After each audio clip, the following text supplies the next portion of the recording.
Boa tarde. O IAC, Instituto de Estudos Avançados e Convergentes da Unifesp, e o grupo de pesquisa Neuro White Self organizam uma série de webinários Ética em Tempos de Pandemia, Urgência de Pensar e Urgência de Agir. As gravações desses webinários ficam disponíveis no site do Instituto eac.unifesp.br. Hoje, o nosso webinário vai tratar da diplomacia, caminhos da diplomacia em tempos de pandemia. Temos a satisfação de receber os professores Amâncio Jorge de Oliveira e Sué Carolina Iabrude. Os trabalhos dessa noite serão coordenados pelas minhas colegas, Maria Lúcia Formigoni, vice-presidente do IAC, e a professora Marisa Russo, do grupo Neuro iSelf, que irá apresentar os professores. Por favor, Marisa, a palavra está com você. Boa tarde, mais uma vez, é com grande honra que damos mais um seminário nesse nosso ciclo de conferências, hoje com a presença do professor Amâncio e da professora Carolina, qual vou fazer uma breve apresentação. A professora Carolina Abraúde é professora e pesquisadora da Universidade de Zulia, na Venezuela, diretora do Centro de Pesquisas Hídricas da Faculdade de Engenharia da Venezuela, doutora em Engenharia Ambiental pela Universidade de São Paulo, mestre em Engenharia Química, professora visitante da USP e de vários outros países da Europa, inclusive a China. E vou dizer que, na verdade, nós havíamos convidado a professora Carolina para fazer parte ao vivo dessa conferência, no entanto, por questões de transmissão de internet na Venezuela, ela não pôde estar presente conosco e ela nos enviou um pequeno áudio para que a gente pudesse iniciar uma pequena discussão sobre a questão da pandemia em países com embargo, como, por exemplo, da Venezuela. Na sequência, então, nós iremos ouvir um pequeno áudio da professora Carolina, mas eu já vou apresentar o professor Amâncio, que então dará sequência à discussão. Professor Amâncio Jorge Silva Nunes de Oliveira é professor titular da USP, vice-diretor do Museu Paulista, possuindo doutorado em Ciências Políticas pela USP, livre docente pelo Instituto de Relações Internacionais da USP. É pesquisador do CNPq, coordenador científico do Centro de Estudos de Negociações Internacionais, UNAP-KN, foi vice-diretor do Instituto de Relações Internacionais da USP, de 2014 a 2018, foi secretário executivo da Associação Brasileira de Ciência Política, de 2009 a 2012, e presidente da Comissão de Pós-Graduação e Pesquisa do Instituto de Relações Internacionais da USP, de 2009 a 2013. Tem experiência na área de ciência política, com ênfase em relações internacionais, atuando principalmente nos seguintes temas: negociações internacionais, diplomacia científica, política externa e empresariado. E ele é o coordenador de São Paulo School of Advanced Science on Science Diplomacy and Innovation Diplomacy, cuja primeira edição foi em 2019, da qual eu tive o imenso prazer de participar e que foi uma das melhores coisas que eu acho que eu já fiz nos últimos tempos e que vem se repetiu esse ano, por causa da pandemia foi online, mas que eu tenho certeza vai se repetir nos próximos anos com com o mesmo impacto que ela teve na primeira e na segunda edição. Então, primeiramente, acho que a gente pode dar início a ouvir o pequeno áudio que a Carolina nos enviou, e na sequência, depois eu passo a palavra ao professor Amâncio. Nós temos o áudio da Carolina. Boa tarde, muito obrigada por me convidar e considerar minha participação em divulgar um pouco a situação da Venezuela frente à pandemia pelo cenário 9, cujo epicentro atual, isolamento científico, é um país marcado por profunda divisão política e grave situação econômica, acentuada por um processo de destruição do aparelho produtivo e deterioração dos serviços básicos, como água potável e eletricidade. Além disso, há 2 anos, a Assembleia Nacional nomeou um presidente interino, Juan Guaidó, tendo reconhecido reconhecido pela maioria dos países, falando de Nicolás Maduro na presidência da Venezuela, aumento das sanções econômicas e sobre as principais figuras do regime no exterior.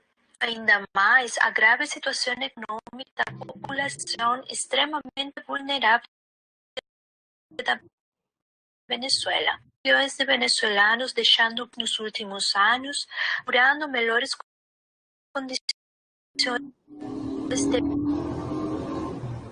de vida, suas famílias, numa grave América Latina. Eu quero aqui me desculpar, porque também o áudio, nós tivemos dificuldade com o áudio, que teve algumas falhas, mas realmente foi o que a Coralina conseguiu nos enviar, então eu peço desculpas, mas só para abreviar, ela nos conta dessa difícil situação, inclusive da internet, né, da Venezuela, que impede qualquer contato, até para que a gente possa melhorar e saber um pouco melhor da situação que se passa no país. Mas, enfim, nós daremos sequência com a fala do professor Amâncio, que eu acho que vai fazer um bom apanhado da diplomacia em tempos de Covid. Professor Amâncio, é com o senhor. Muito boa noite e queria agradecer demais o convite, uma satisfação enorme poder conversar sobre esse tema relevante, principalmente numa situação de pandemia como essa, dizer que é uma satisfação reencontrar a Marisa Russo nesse momento. A gente tem informações sobre os ex-alunos da escola, a seleção é muito dura, né? Eu vou comentar um pouco sobre isso. E nós temos ex-alunos posicionados em postos muito chave. Então, eu quero reiterar o meu agradecimento ao convite do IAC. O Instituto de Estudos Avançados da USP faz parte vamos dizer, parceiro dessa escola de estudos avançados em diplomacia científica, portanto, é uma satisfação enorme poder discutir essas questões aqui. Eu gostaria de, nessa linha de caminhos da diplomacia em tempos de pandemia, quer dizer, tratar mais do que propriamente o tema de diplomacia, eu queria introduzir a perspectiva da diplomacia científica, né? Ou seja, um recorte específico dentro do campo diplomático mais amplo, tratar da perspectiva dessa faixa da diplomacia, que é a diplomacia científica, alargar um pouco para a diplomacia da inovação, mas a minha linha de argumentação, claro que eu terei algumas questões mais informativas, mas a minha linha de argumentação é tratar da ideia dos cenários que se apresentam para a diplomacia científica como um instrumento importante de política externa e de diplomacia no marco da pandemia. Antes disso, eu só queria retomar um pouco e agradecer a fala da Marisa, que faz uma propaganda, vamos dizer assim, da Insights, da escola, e que teve, de fato, a primeira edição em 2019, né, 2019, e teve a repetição este ano no modo online. Aqui todos podem ver quais são vamos dizer, as duas trilhas da escola em 2019, que era a diplomacia científica e a diplomacia da inovação. Aí justamente o elemento mais inovador dessa iniciativa, que foi amplamente patrocinada pela FAPESP, é introduzir a diplomacia da inovação, né? Inclusive, um spin-off, um produto dessa escola foi a criação de um framework, né? Quer dizer, um documento de referência curto, e que a Marisa teve a oportunidade de trabalhar, todos os participantes tiveram a oportunidade de trabalhar, e que vem sendo utilizado por vários governos, né, mundo afora, como inspirador de adoção de políticas de diplomacia da inovação. O Brasil já tem uma política desse nível, vou tratar rapidamente sobre isso, mas esse foi o espírito da escola em 2019, E 2020 tratou precisamente do tema de saúde global. Ela teve uma ênfase maior na temática de saúde global, tanto é que os cientistas convidados foram majoritariamente na área de ciências biológicas. Eu tenho, por defeito de formação, eu sou médico de formação, e depois eu passei a exercer a área de relações internacionais como pesquisa, e o encontro dessa área de diplomacia científica, eu acho que é um bom encontro entre a medicina e relações internacionais, um pouco dessa temática que a gente vai tratar aqui. A INSIDE, né, a Innovation Science Diplomacy School, teve só para que tenham uma ideia, vamos dizer, do panorama, da grande figura da INSIDE, na sua primeira edição, 970 aplicações, né, pessoas que aplicaram de 100 países, 720 instituições, uma grande concentração da Nigéria, da África do Sul, da Índia, da China, portanto, o Sul Global presente nessa edição, e nesse ano também nós tivemos uma competição muito ampla, e vou dizer que no ano que vem nós vamos ter mais uma edição, a terceira edição, já em parceria com o Itamaraty. Portanto, nós estamos tratando na prática justamente de colocar em marcha essa temática de diplomacia científica com um entrosamento entre a academia, o governo e o setor privado. Eu queria fazer uma menção também a um spin-off dessa escola, que é da INSIDE, que é a criação de uma plataforma, né, que se chama Sprint, que é uma plataforma que combina a diplomacia científica já com a hard science, né? Esse aqui justamente é o framework que eu comentava, e essa iniciativa é num campo da Theranostic, que é o Instituto de Química, e que essa plataforma tem como objetivo fundamental colocar uma conexão entre as ciências duras, né, a hard science, e a diplomacia científica, né, a partir do Instituto de Relações Internacionais, numa temática que é a combinação entre terapia e diagnóstico, como plataforma de inovação. Isso está sendo examinado pelo CNPq para a criação justamente de uma pós-graduação específica nessa temática e, portanto, fazendo uma combinação que é interdisciplinar, que é, como a gente vai conversar aqui, uma combinação muito difícil de ser feita, que é a conversa, o diálogo entre as ciências humanas e as ciências duras. E diplomacia científica vive disso, vive dessa conversa, e no contexto da pandemia, a gente está justamente evidenciando a necessidade, sobretudo do tema da comunicação, do relacionamento institucional e do papel da diplomacia na construção de cooperação internacional. Então, essa é uma iniciativa que já é derivada da INSIDE, outras virão certamente por conta, sobretudo, né, e mais do que tudo, da qualidade dos participantes, dos alunos,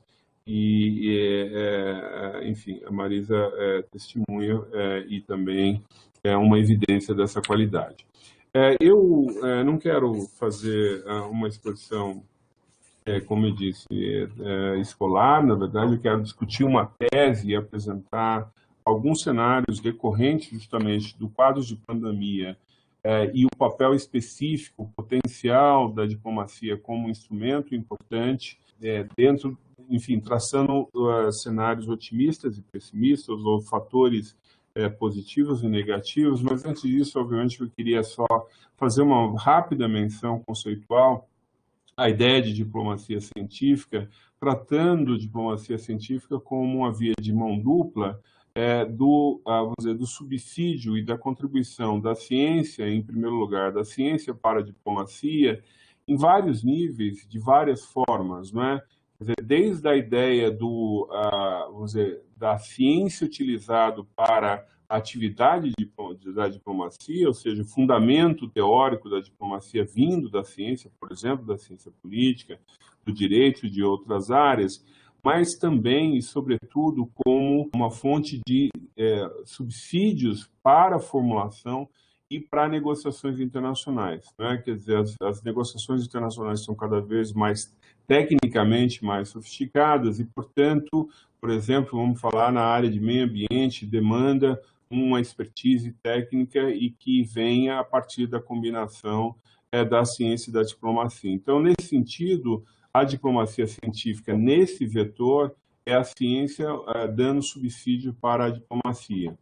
Mas ainda a ciência como subsídio, ela dá subsídio para a própria formação de regimes e organizações internacionais. Então, em vários campos importantes da ciência, a ciência é fazendo uma conexão nos fóruns multilaterais de uma maneira geral, não aqui nesse caso, né, quer dizer, isso aqui é uma figura um pouco de jogo de dois níveis, a ciência está dando subsídio para o seu corpo diplomático, a sua diplomacia, a sua política externa. E aqui é um âmbito multilateral mais amplo. Então, esse é um vetor. O outro vetor é o contrário, né, no sentido de que a diplomacia ela subsidia a ciência, ou seja, a diplomacia ela é utilizada como um instrumento para um elemento facilitador da ciência. Então, o cientista precisa de uma conexão internacional. Quais são as necessidades dessa conexão? Vencer problemas políticos, dificuldades burocráticas, regulamentações distintas. Isso tudo a diplomacia pode ter estruturas específicas voltadas a fazer essa conexão. Um exemplo, os exemplos brasileiros, né, são muitos nesse sentido. Eu tive a satisfação de ter como parceiro o Dr. Pedro Ivo, que estava na Índia justamente cumprindo o papel de diretor da área científica da Embaixada do Brasil em Nova Delhi, né? Então, quer dizer, são vários papéis de facilitador, de matchmaking, acompanhamento de marco regulatório e assim sucessivamente. Portanto, a gente está entendendo a diplomacia científica com essas duas vias. E tem um terceiro elemento, e eu diria que nesse momento, está sendo o mais importante de todos, que é a diplomacia científica, ou seja, a diplomacia feita pela ciência. Então, a gente está tirando o vetor da diplomacia e o que a diplomacia pode ser feito diretamente entre cientistas, e isso tem sido um fator de tração, né, importante atualmente, no momento que nós temos embates muito fortes. Por exemplo, embate entre China e Estados Unidos para dizer enfim, para se colocar como ator hegemônico, liderança, etc. Só que a ciência não acompanha essa tensão ou essa disputa, não é? A ciência vai fazer as suas conexões, que é o que tem feito, com as suas redes, buscando, vamos dizer, qualidade e eficiência na pesquisa. Então, isso tem permitido romper, eventuais tensões diplomáticas, escolhas e alinhamento, e, portanto, isso é fundamental. O fato da ciência brasileira ser muito internacionalizada, o caso da Unifesp, eu acho que não preciso falar para ninguém, o nível de excelência na internacionalização, ao mesmo a questão da USP, das universidades públicas estaduais, permite que essas conexões já estabelecidas possa fazer, a partir dessa rede, de superação de impasse, criar interdependência e gerar conhecimento independentemente desse quadro, eventual de quadro político de hostilidade. Então, esse é o desenho mais geral do que seria a diplomacia científica, e aí eu parto para essa discussão, vamos dizer, justamente colocando essa hipótese no debate sobre quais são os cenários fundamentais da diplomacia científica no contexto de pandemia. Ou seja, pensar um pouco o que seria uma economia política internacional da diplomacia científica e os reflexos do que tem acontecido no ambiente da pandemia. E aí a gente tem duas hipóteses muito, dicotômicas, não é? Ou seja, você pensar que a pandemia ela funciona como um fator indutivo positivo ou como um fator indutivo negativo, né? Indutor negativo ou positivo.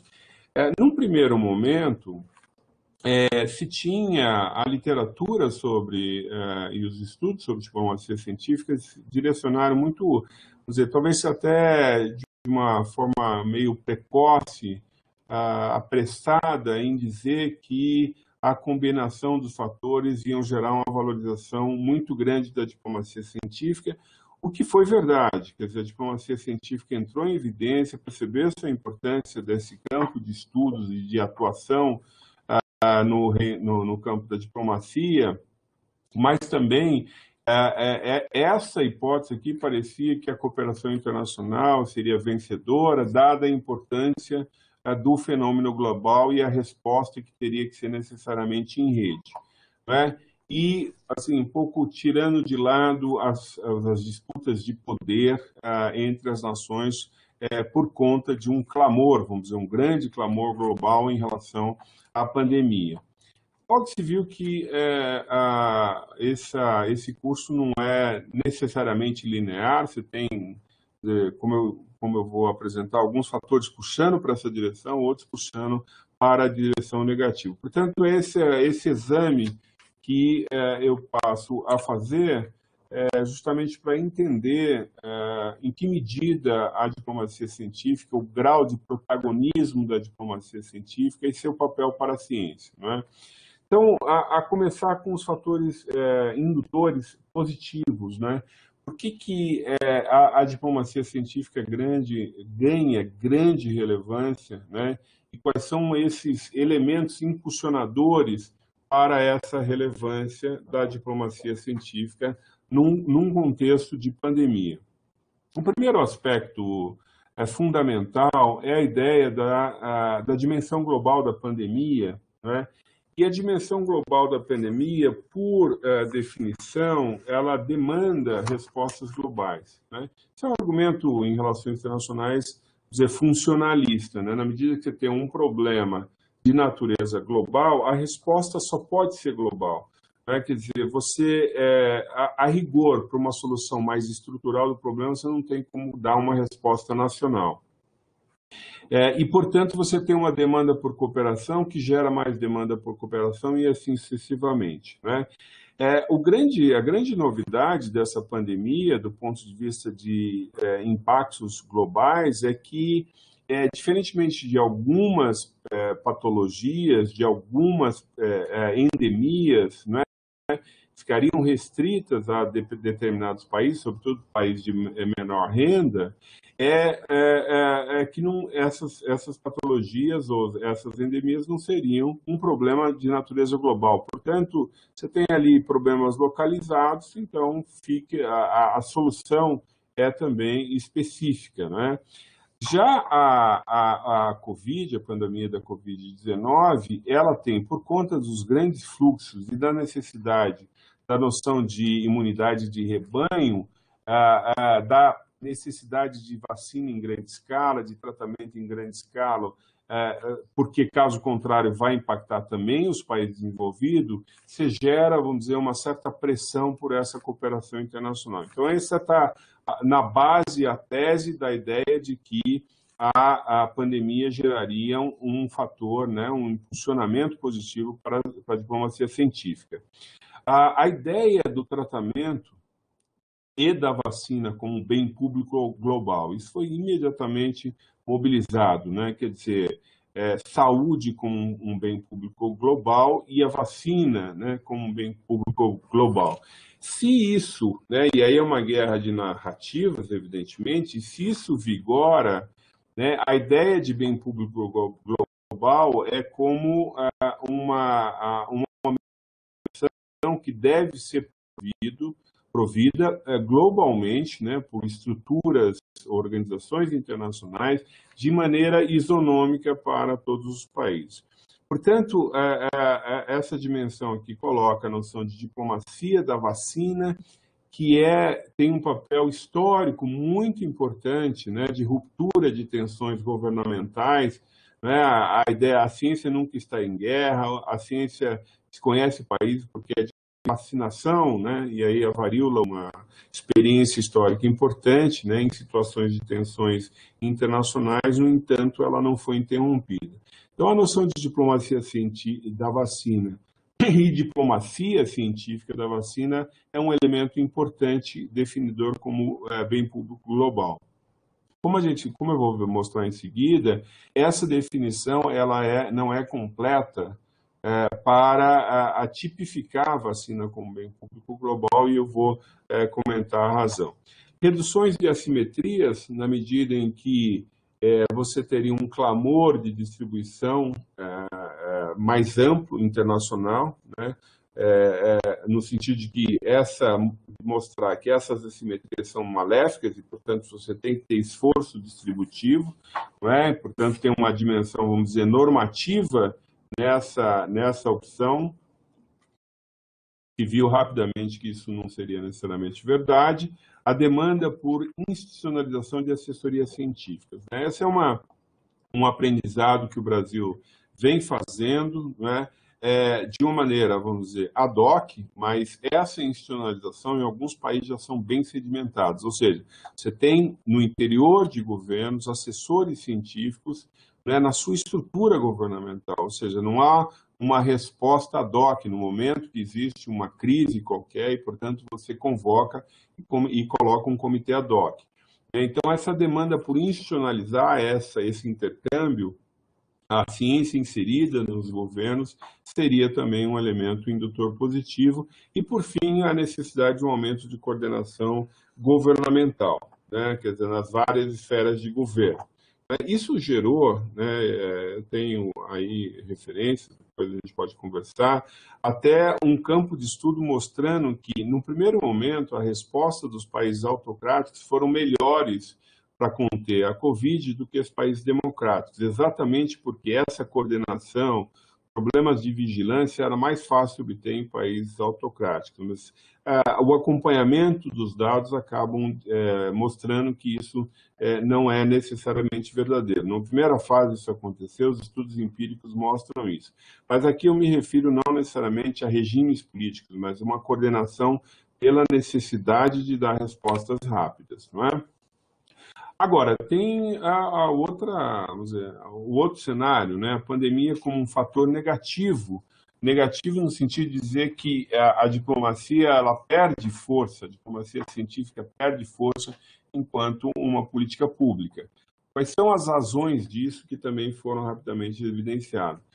Alguns países, né, e alguns governos buscaram a via vamos dizer, do entendimento e da cooperação internacional, do multilateralismo, das instâncias multilaterais. Outros, pelo contrário, fizeram uma resposta imediatamente protecionista. Não é? Quer dizer, aquela aversão ao risco natural, você fecha a fronteira e estanca o fluxo de pessoas. Né? Até aí é uma resposta natural, até do ponto de vista epidemiológico, correto. O problema é que isso gerou uma pressão para a ideia de autossuficiência, né, e reversão da globalização. Ou seja, uma pressão, e a gente ouve isso frequentemente em debates, dizendo, olha o risco da gente depender de equipamentos médicos, de instrumentos de proteção pessoal, de fármacos, remédios, alimentos de outros países. A indústria nacional precisa prover tudo isso, né? A indústria nacional não pode ficar dependente dessa importação. Portanto, isso gerou um sentimento protecionista e uma reação protecionista que gerou um setback, um retrocesso em relação à abertura econômica, e isso ainda está por se consolidar. Para onde vai? É claro que controladas as pandemias, isso pode ser reavaliado. Mas houve uma forte pressão na direção de uma postura nacional protecionista como nunca se viu, né? E isso combinado à emergência de uma narrativa nacionalista, não é, vamos dizer, vem de teorias conspiratórias, por exemplo, contra a vacina, né? A gente teve exemplos, por exemplo, no continente africano, em que se dizia que a vacina, na verdade, para uma determinada patologia, estava sendo utilizado como forma de controle de fertilização.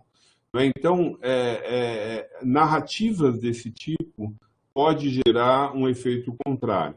contestação da ciência, o negacionismo, e nesse sentido eu volto a ressaltar o papel das ciências humanas, né, como uma forma de mostrar a importância da comunicação. Isso é difícil. Dentro da universidade, é uma conversa muito difícil com a hard science, dizer, olha, não basta fazer ciência de alto nível, tem que comunicar.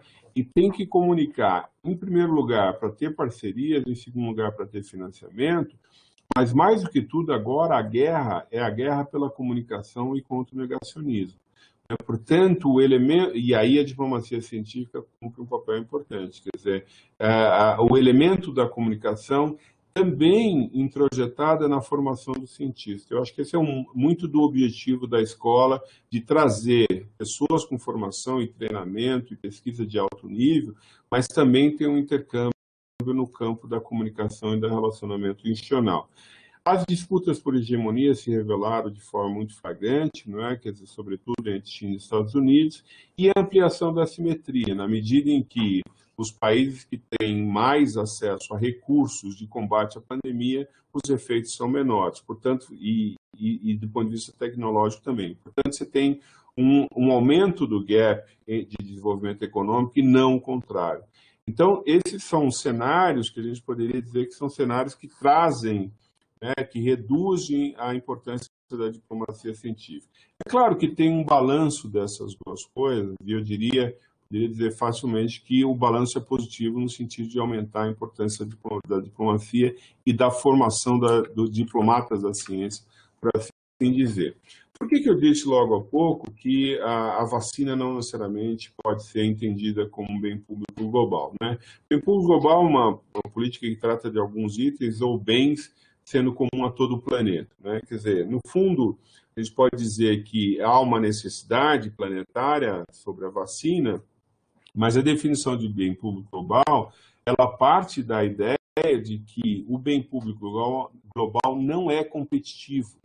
Ou seja, o consumo não diminui para os outros. Um consumindo, eu não diminuo para um país consumindo mais, eu não diminuo para outro. Isso seria verdade se a vacina fosse um recurso limitado, o que não é, sobretudo no primeiro momento. Portanto, essa assertiva não se verifica como que poderia tipificar a vacina como um bem público global. Um bem público não excludente, que quer dizer que o consumo de um país ou de uma pessoa não diminui, você não pode proibir que o outro possa consumir. Isso também não é verdade, né? Você tem situações de sanções que pode eventualmente impedir que os países tenham acesso à vacina, ou mesmo por razões de natureza política, né? Então, você não consegue transformar esse bem num bem não excludente. E, por fim, isso sim é uma potencialidade, ou seja, e aí vai depender da disponibilidade, né? E tenha uma escala global. Né? Então, aí vai muito depender da relação entre setor privado e os organismos internacionais para efeito de provimento desse bem público global. Isso tem a ver com o impacto de direito de propriedade intelectual, que é um tema que eu vou tratar rapidamente depois. Voltando um pouco para essa questão da definição da diplomacia científica, né, e pensando como um processo internacional e interdisciplinar, né, uma visão holística, né, e que tenta, e aí que está o grande desafio, né, equilibrar interesse nacional com bem público global, com uma ideia global, né? Quer dizer, esse aqui é o maior desafio, não é, de se colocar na agenda internacional, e obviamente que as organizações internacionais, por exemplo, a Organização Mundial de Saúde, tem esse papel de colocar essa temática acima do interesse nacional. Mas aí vem as disputas de narrativa dizendo que essas organizações internacionais estão sendo influenciadas por interesses nacionais. Portanto, elas não são, vamos dizer, isentas de interesse e de influência de interesses nacionais. Portanto, isso é um debate que acaba sendo, de toda sorte, bastante politizado. né? E a diplomacia da inovação vai um pouco além disso, né? A diplomacia da inovação, ela incorpora a arena comercial, né? Então, e aí a preparação do diplomata é um pouco mais sofisticada na medida em que há que se conhecer direito de propriedade intelectual, direito comercial. Então, esse é um campo novo a ser explorado também do ponto de vista de diplomacia. Eu queria, nesse sentido, trazer um pouco a taxonomia da diplomacia científica e da diplomacia da inovação, quer dizer, onde é que estão institucionalmente localizados, né, esses dois tipos, né? No campo da atuação institucionalizada, principalmente nas embaixadas e no ministério, né, e depois a gente vai discutir um pouco o Brasil nesse quadro, e não institucionalizado em centros de pesquisa, universidades, ONGs e agências com diplomacia científica, né? Então, você tem um campo amplo de atuação, mas uma escala ainda muito restrita, sobretudo se tratando do caso brasileiro. No caso brasileiro, o Reino Unido, e aí é uma pena essa ausência da Andrea Mota, que está justamente ocupando uma posição nessa faixa, é a posição dos conselheiros científicos e dos adidos científicos. O Reino Unido é um exemplo, é um caso muito bem desenvolvido de essa participação institucionalizada, diferentemente do Brasil, como eu já comentei, né? A possibilidade de ampliação de adidos de saúde, que poderia ajudar muito, adidos de inovação, ou seja, uma série de, vamos dizer, de funções, de postos que ajudam de maneira institucionalizada na diplomacia científica, né? E no caso de não institucionalizada, os próprios pesquisadores, também no campo das ciências humanas, podem fazer essa atuação, e isso é que se espera, mais uma vez, com essa formação da Inside, é isso que a gente está esperando fazer. Isso aqui é só um indicador, né, trazido pelo professor Sumitra para mostrar qual é a relação da expectativa tendo em vista o PIB per capita e o nível de inovação de um país. Todos os países que estão acima dessa linha significa que elas têm uma boa performance do ponto de vista da inovação, do grau de inovação. Significa que está acima do esperado, vamos dizer assim, tendo em vista a escala do GDP. Né? O Brasil é um caso. Agora, preocupa o caso brasileiro, né? Isso é um dado importante, né? Você está acima da expectativa, mas preocupa o caso brasileiro de estar atrás de diversos países da América Latina, é o caso do México, Chile, Costa Rica. Ou seja, o Brasil tem muito a avançar. A gente vê aqui que o Brasil, do ponto de vista de índice global, foi aumentando, né? E quanto maior esse número aqui, menor na escala, justamente porque você está mais perto do 1. É o país mais inovador. Então, o Brasil, de 2017 para 2018, cresceu, mas agora, de 2018 para 2019, caiu em posição. A gente não tem esse dado novo, mas a tendência é que o Brasil continue a reduzindo.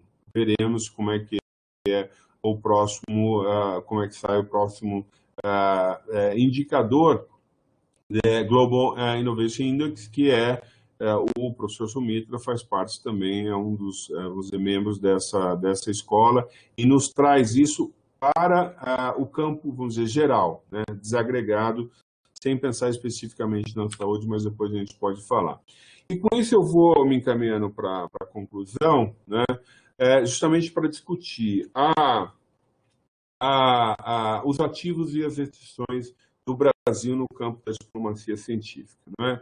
Quer dizer, nós temos pelo menos dois ativos muito importantes, não é? E eu volto a ressaltar a excelência da Unifesp e das universidades públicas paulistas, que é a robustez do sistema de P&D e de rede científica. Né?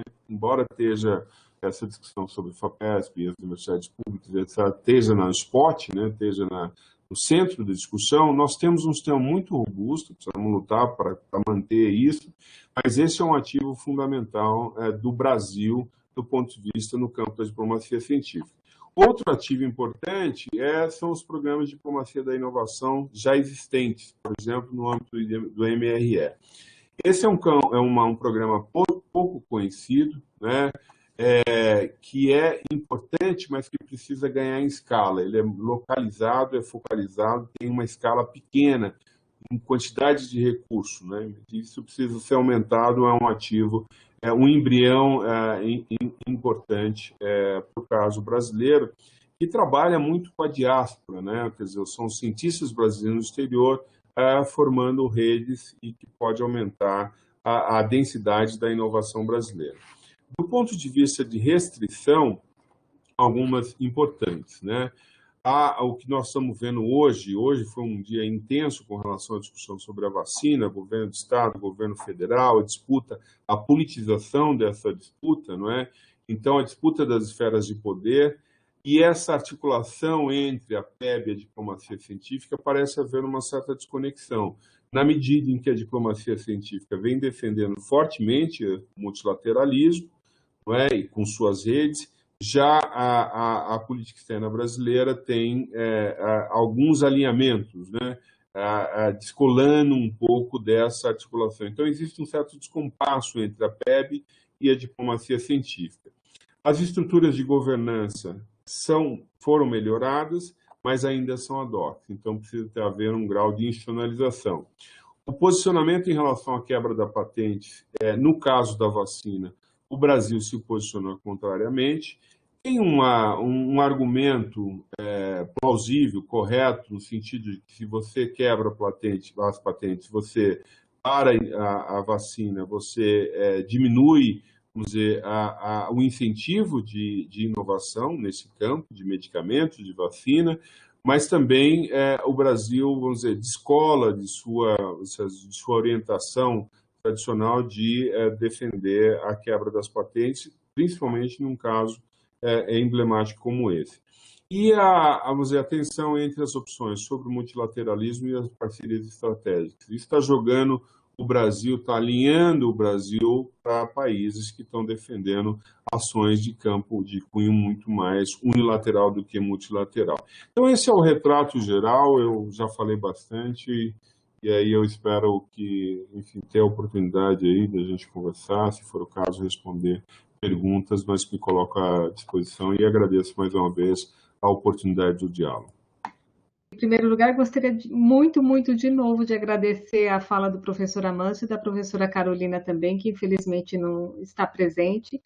Antes de fazer, eu sei que a gente deve ter com várias perguntas, a Malu deve estar acompanhando aqui as perguntas do público, logo ela dá início às questões. Mas antes de mais nada, o senhor falou que eu fiz propaganda do curso, mas na verdade não foi nenhum tipo de propaganda, realmente foi um dos melhores cursos que eu já fiz, eu espero poder voltar num próximo, e dizer que na verdade o senhor teve até uma premonição quando fez o primeiro sobre diplomacia científica, porque foi antes da pandemia, e realmente eu acho que ele foi um exemplo da necessidade prévia desse curso, é como se já tivesse tudo pronto para uma necessidade como em tempos de pandemia. Eu lembro que naquele curso, nos cafés, a gente tinha a oportunidade de falar com mais de 20, 30 nacionalidades diferentes. Ficamos com uma rede de WhatsApp, que o senhor sabe, fantástica, onde todas as informações são rapidamente trocadas. Então, eu acho que até esse tipo de diplomacia que se transformou também com os meios da inovação, da tecnologia, facilitando essa aproximação que o seu curso foi prova, que eu acho que todas as pessoas, se cada um que hoje ocupa um lugar em questões diplomáticas, com essa interação que nós tivemos tão próxima, os alunos ficaram tão próximos uns dos outros, e que eu acho que se essa nova geração de diplomacia começar a partir de coisas como o senhor também tem proporcionado, com certeza nós teremos uma dissolução e uma solução de problemas diplomáticos de maneira muito mais fácil. Inclusive dizendo só também um outro adendo da importância do intercâmbio, que foi outra coisa que o seu curso proporciona, esse intercâmbio entre as pessoas que é tão necessário para que não se esqueça que essa universidade como um todo, nacional, tem que apostar no intercâmbio dos alunos, porque isso é diplomacia, isso vai ser a diplomacia científica que a gente vai ter daqui para frente sempre, né? Os estudantes indo para fora e trazendo estudantes, como o senhor trouxe, para que a gente pudesse continuar nesse intercâmbio. Então, feita essa grande, não foi uma propaganda, foi um agradecimento por tudo que o senhor me proporcionou. Eu vou começar com uma primeira pergunta e eu queria fazer para o senhor o que, assim, eu sei que tem outras coisas para colocar, mas vendo a importância da diplomacia, a gente vai tratar ela em cada campo aqui da questão do Covid, da ciência, etc. O senhor não acha que a diplomacia também tem que vir mais próximo de outras discussões que não seja só acadêmica? Eu digo assim, a gente não precisa tratar das questões de diplomacia e de ciência e diplomacia num âmbito anterior ao da universidade, fazer com que a população como um todo se engaje nas discussões globais de uma outra maneira que até hoje a gente não tem? E depois a gente pode começar a ter as outras questões sobre a diplomacia científica como um todo. É uma ótima pergunta, Marisa. Na verdade, essa é uma dificuldade estrutural tanto da diplomacia quanto da universidade. Eu acho que a gente tem que reconhecer que a nossa comunicação é muito hermética, é muito fechada, é muito técnica, é muito especializada. Quando a gente vai se comunicar com um arco mais amplo da sociedade, a gente tem que fazer um esforço enorme, né, e necessário de se comunicar e convencer a população que não é especializada naquele tema. Eu, muitas vezes, em conversa com os colegas, quando eu vejo, assim, a gente está ali vendo uma preparação de uma comunicação para um público mais amplo, a gente olha e fala assim, olha, é muito técnico essa forma como a gente está fazendo. E nós não temos incentivo para mudar isso, né? Porque, no fundo, a gente vive de financiamento público, aí você diz, bom, eu preciso me comunicar com meus pares, não é? O problema é que essa pandemia mostrou que a gente está numa disputa muito feroz a respeito da importância de ciência. E aí a gente começa a ter um quadro interessante em relação à sua pergunta, que é justamente financiamento para desenvolvimento de comunicação científica, né? Editais para dizer, olha, nós queremos fazer um plano de comunicação da ciência. É uma novidade, mas é uma novidade que é decorrente da necessidade, muito bem-vinda e que espero que agora se consolide, porque realmente é necessário. Então, eu acho que você tem completa razão de trazer para um âmbito da opinião pública tanto a diplomacia, que é sofisticada, difícil, mas também da ciência, né? Trazer para, vamos dizer, um debate mais amplo. Um evento como esse ajuda muito, porque imagine que vocês estão gravando, o evento pode passar mais vezes, pode ter uma escala maior, no sentido da gente poder ter conhecimento maior sobre diplomacia científica. Eu gostaria de trazer uma questão também. Antes de mais nada, gostaria de agradecer muito, professor, da sua exposição. À medida que falava, me vinham questões e a exposição tão bem montada que as respostas surgiam na sequência. Enfim, então eu traria uma que talvez, enfim, já tenha, de uma certa forma, sido respondida na sua apresentação, mas se pudesse aprofundar um pouquinho mais, eu agradeceria. Marisa trouxe uma que veio na direção da pandemia, de um tópico que você tratou, da pandemia como indutor negativo, né? E aí um dos problemas, enfim, no mundo em que estamos, fake news, a descrença na ciência, enfim, a importância da divulgação científica. Nos tópicos que o senhor trouxe, dos pontos positivos dela como indutor positivo, né? Eu perguntaria ao senhor, nessa discussão que começa a ganhar forma em torno do grande reset global, do Great Reset, né? Isso que no início do próximo ano em Davos deve aparecer com força, esses pontos não parecem estar muito presentes. Essa discussão, nesse âmbito, como o senhor vê isso, né? O senhor acha que será possível continuar avançando? Esses pontos serão perdidos? Enfim, vai haver um retrocesso em relação a isso que ocorreu até esse momento ou não? Se avançará ainda um pouco mais em nível global? Olha, é uma ótima pergunta.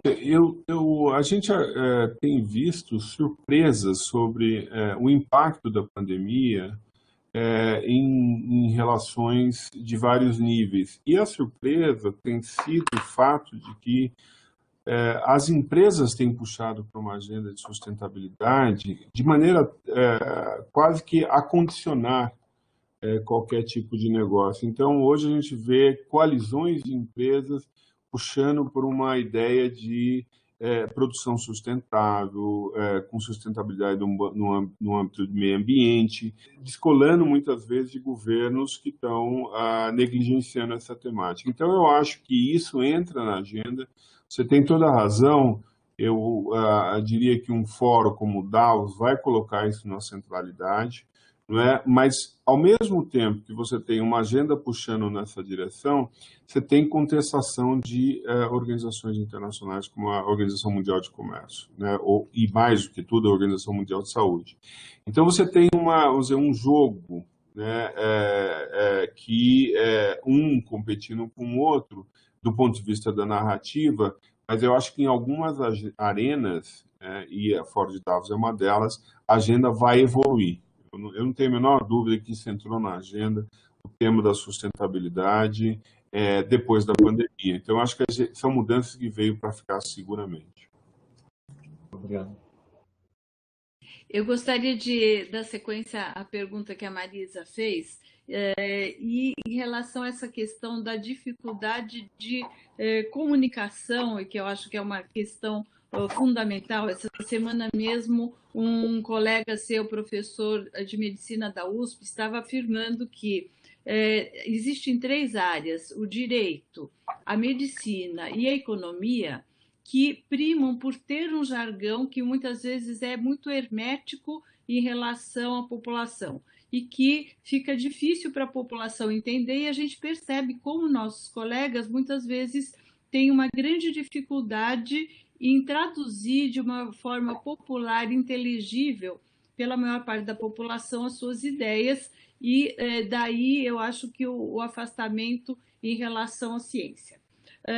A FAPESP tem estimulado, por exemplo, isso, colocando que, por exemplo, nos grandes projetos temáticos tem que estar embutido uma questão de divulgação científica e estimulando o jornalismo científico.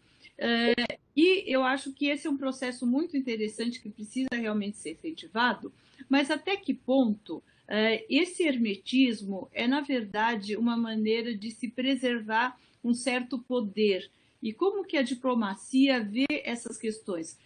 O falar difícil coloca uma verticalidade nas relações de alguém que tem o conhecimento sobre alguém que não o detém, e como isto é algo que a gente poderia tentar modificar, e qual seria o papel da educação dentro desse processo? Professora, é uma excelente pergunta. Nós, com o quadro de pandemia, estamos sendo convocados a sair da nossa zona de conforto. A zona de conforto é ser hermético. O hermetismo, inclusive de vocabulário, é uma reserva de mercado, basicamente, né? Quer dizer, a gente fala um jargão no direito, na medicina, enfim, nas áreas especializadas, como uma forma de dizer assim, olha, eu sou especializado nisso. O diplomata faz o mesmo, né? Usa termos que é muito preciso, técnico, etc. Tudo bem, é da natureza da profissão, toda profissão tem isso, você tem que ser mais específico. Mas o desafio agora é que a luta não é, como eu disse, por recursos, e ser quanto mais especializado, melhor, etc. O problema é que a gente tem uma disputa de narrativa que é ciência versus negacionismo, tá certo? Que é crença em organizações internacionais que são subsidiadas pela ciência e que estão em franco ataque. Então, o nosso problema agora não é dizer, olha, eu sou mais especializado que você. O nosso problema é convencer a importância do valor da ciência nesses âmbitos. E, portanto, a educação passa a ser uma disputa-chave, uma disputa política, não é? Quer dizer, eu não vejo, tem sempre uma discussão sobre, mas isso é antidemocrático. É uma disputa política, e na disputa política você precisa ter recursos para fazer essa disputa. E aí, tem, além desses recursos para comunicação, tem algumas iniciativas, eu tenho certeza que a Unifesp tem algumas delas, mas eu conheço, obviamente, melhor a da USP, que é a educação e trazer a ciência já para o nível médio, só que não adianta fazer com a gente, né? Não adianta fazer com professores já, vamos dizer, já com uma linguagem consolidada. O que a gente tem feito? Contratados youtubers para fazer, né? Fazer a transição dessa linguagem mais complexa para os alunos de ensino médio, por exemplo. Então, um programa vem para a USP, né, que é um programa que foi pensado pelo professor Hernandes, nosso vice-reitor. Ela faz isso, quer dizer, são cursos altamente complexos, mas feitos numa linguagem muito mais simples. E aí a gente ganha cientistas jovens, né? A gente ganha interesse. Então, eu acho que são iniciativas como essa, não dá mais para brincar em serviço, nós realmente estamos numa disputa muito feroz sobre... E aí o impacto é político, né? O impacto é eleger quem acredita nisso ou não. É isso que a gente está disputando basicamente hoje, no país e mundo afora, não é só no Brasil. Então, acho que a sua pergunta vai bem ao encontro do que a Marisa comentou, que é ter mecanismos de comunicação mais ampla e numa linguagem mais simples. Vamos então a uma pergunta da nossa plateia. O Albert Rusante Jacobson escreve: em face da recente posição norte-americana, manifesta esta semana, em face da disputa pelo 5G entre China e Estados Unidos, como atuar nessa diplomacia da ciência em razão dos riscos à economia por essa parceria sino-brasileira. Basicamente, o que ele quer é que o senhor discorra um pouco sobre isso, como o senhor vê esta questão. Olha, em primeiro lugar é a densidade da preparação para essas escolhas de padrões tecnológicos, né? Isso passa por uma articulação, mais uma vez, da academia com o setor privado, com o governo, etc. E o segundo enfrentamento tem que ser no sentido de se evitar uma polarização ideológica extrema em que as escolhas sobre padrão tecnológico são direcionadas por escolhas ideológicas, né? Então, no fundo, o que a gente tem que olhar e estudar é quais são os padrões melhores, para além de problemas ideológicos.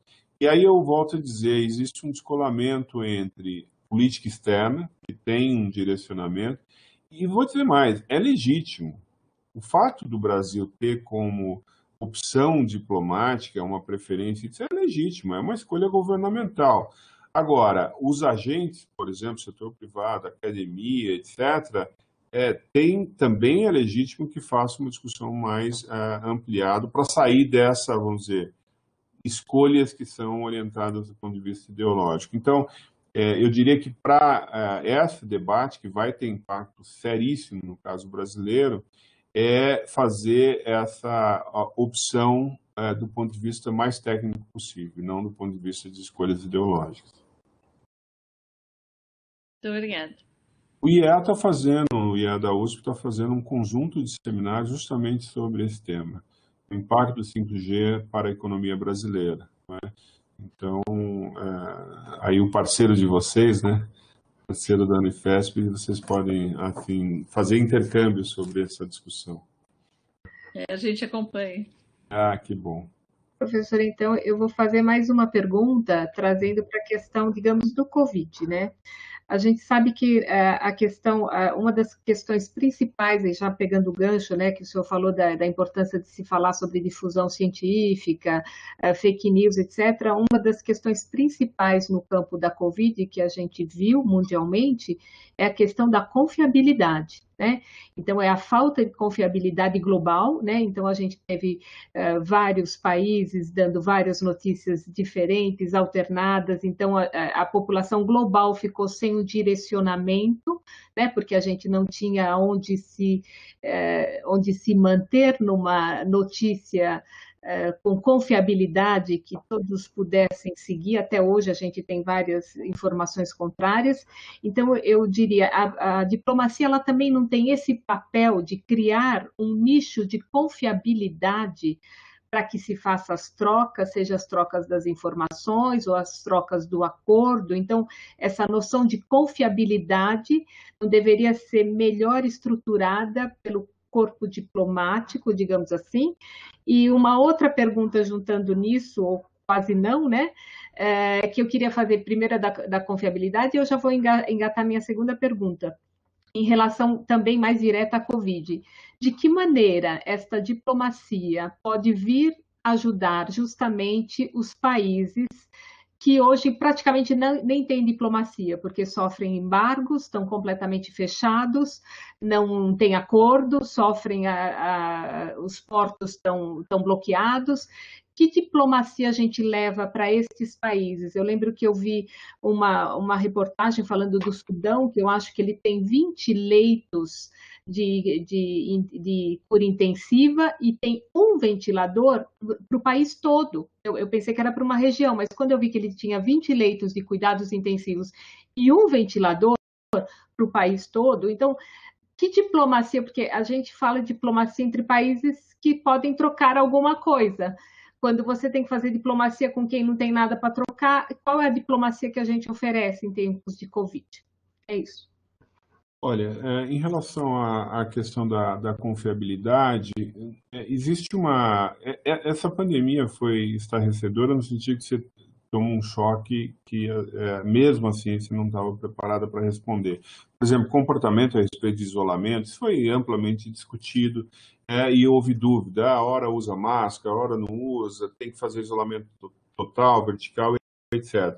Agora, foi chegando a uma convergência, um consenso razoavelmente amplo e aplicado de uma forma correta, de alguns padrões, tá certo? Então, você tem uma linha majoritária e isso foi feito graças à conexão diplomacia e ciência. Então, eu diria que o balanço líquido é bastante positivo. Nós conseguimos evitar mais perdas, mais contágios, evitar contágios por conta vamos dizer, dessas medidas que foram amplamente debatidas, incertas no começo, mas depois foram implementadas. Então, mas agora, a gente não está trabalhando com certeza plena de nada. Isso não tem nem na ciência, nem na diplomacia, não tem, só tem em quem é completamente dogmático que acha que sabe a verdade. Então, isso não tem uma faixa, mas a gente está trabalhando com um horizonte razoavelmente, um grau de confiabilidade mais ou menos amplo. Sobre o embargo, essa também é uma discussão importante, porque, primeiro, que você tem uma diplomacia que ela não é necessariamente recíproca, ou seja, o que você tem a trocar? Você simplesmente, às vezes, tem que fazer uma relação assimétrica mesmo, você tem que doar, tá certo? Mas o papel do cientista nisso tem se revelado bastante significativo. A gente trouxe uma colega aqui, né, da Venezuela, e as conexões com cientistas venezuelanos passam ao largo de relações de governo, tá certo? E é assim que tem que ser, tá certo? Você tem relações com cientistas de alto nível de todo o planeta, quer dizer, não existe esse impedimento.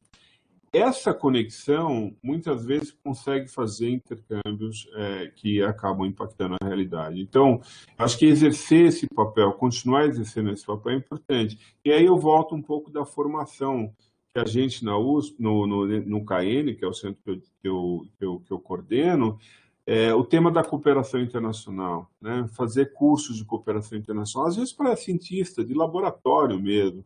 Por que é importante? Como fazer acordos.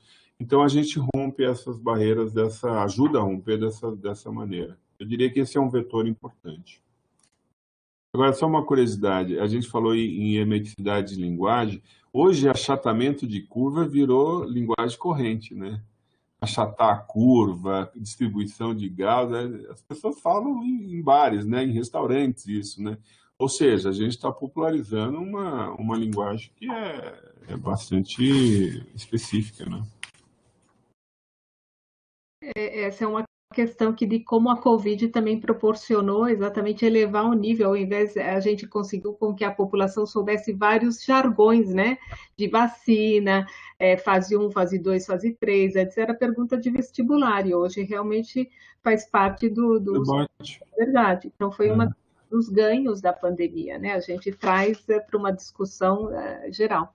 Tem uma questão, professor, no caso da vacina chinesa, tudo indica que, enfim, depois de muita controvérsia, ela será a vacina que o governo irá adotar. Enfim, os bastidores de como isso aconteceu, para mim, não, enfim, talvez eu não tenha lido o suficiente, mas as coisas não estão exatamente claras. Qual teria sido o papel da diplomacia da ciência para que, enfim, o governo tivesse, enfim, tomado essa decisão? Isto é, a questão ela gira em torno disso que o senhor trouxe há pouco, essa dificuldade de articulação entre a diplomacia da ciência e a política ela mesma, né? Nesse caso, enfim, o senhor teria mais dados para nos trazer para enfim, nos dizer o porquê, a razão de o governo ter tomado essa decisão? Bom, eu não sei se você se refere ao governo do Estado de São Paulo ou ao governo federal. Na verdade, Governo federal. Na verdade, tem um embate entre os dois, né? A escolha de qual foi a parceria é uma escolha estritamente científica, né? Quer dizer, você tem ali as parcerias científicas e você vai escolher os grupos, qual é a melhor opção do ponto de vista científico. Foi escolhido a vacina chinesa. Até aí é o que se espera, né? Você vai, pelas redes científicas, vai escolher a melhor opção. O problema, mais uma vez, foi a politização desse processo. E aí é um dado interessante, que eu não sei, muitas pessoas não conhecem, mas o governo do Estado de São Paulo fez um acordo com a China a respeito do provimento dessa vacina. O problema é que, juridicamente, um governo subnacional não pode fazer um acordo passando, vamos dizer, ao largo do governo federal. E aí começa a complicação política e o problema da descoordenação. Então, dado que a gente tem uma disputa política no âmbito de governo nacional e governo subnacional, a gente tem, mais uma vez, a politização de uma coisa que não deveria ser politizada. Esse é um risco enorme, quer dizer, porque quando a gente fala, é um bem público, sim, mas é um bem público que foi puxado por alguma força política que vai, vamos dizer, capitalizar ao fim e ao cabo. Então, não dá para ser ingênuo e pensar a diplomacia científica ela consegue deixar as discussões sobre política de lado. Isso não é verdade, porque ao fim e ao cabo é politizado todos esses processos. Né? E aí volta o papel da ciência para dizer isso não pode ser politizado. E a ciência brasileira, e a paulista em particular, é muito forte nisso. É muito forte mesmo. Consegue vocalizar e consegue direcionar para um equacionamento mais técnico do que político. Isso vai começar agora, né? Que a gente está vendo pelas notícias de hoje, essa discussão sobre como é que serão distribuídas as vacinas, vai começar um debate muito intenso a partir de agora. Tem uma questão também que gira em torno do papel da diplomacia científica, né? Pensando um tanto na circulação de pessoas pelo mundo, né? Tudo indica que proximamente vamos ter problemas sérios do tipo, enfim, a pessoa que tomou uma determinada vacina que não é reconhecida num determinado destino, não poderá fazer esse trajeto se não tiver a vacina sugerida ou aceita nesse outro local. Enfim, essas questões todas, esse tipo de problema, enfim, como o senhor vê que pode ser lidado no âmbito diplomático? Eu acho que aí é o campo da migração, das políticas de migração e regulamentação migratória no campo global. Isso estava avançando muito, você tinha propostas de protocolos mais amplos sobre isso, e tem havido algum recuo.